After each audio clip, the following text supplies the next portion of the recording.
Hello বন্ধুরা, welcome to Birbhum commando express. তো আজ আমরা দেখতে চলেছেন আমাদের শিব মন্দিরকে কীভাবে সাজানো হয়েছে। এই লাইটিংটা দেখুন পর্দার উপরে, রাত্রেবেলায় দারুণ লাগছে। এটা হচ্ছে শিবরাত্রির আগের দিনকার ভিডিও। তো দেখুন এখানে সমস্ত লোকরা নিজেরা কাজ করছে। আর এটা হচ্ছে একটা ওই সিঁড়ি, এখানে আমি এবার জুতোটা ছাড়বো। এখানে আমি আমার জুতোটা ছাড়বো একটুক্ষণ পর। এখন জুতোটা একটু ছাড়লাম, এরপর উঠে যাবো সোজা মন্দির প্রাঙ্গণে। আপনাদেরকে দেখাবো এই মন্দিরের মধ্যে কী কী আছে। অনেক ঐতিহ্যশালী মহাভারত আমলের মন্দির এটা।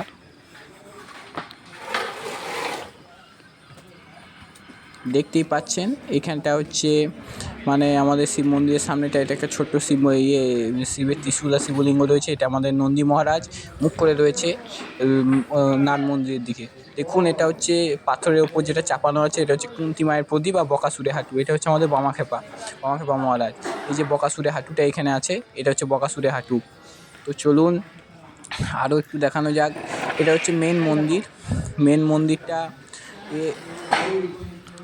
এটা হচ্ছে মেন নাট মন্দির। এবার মন্দিরের উপর দিয়ে আমরা চলে যাচ্ছি সোজাই।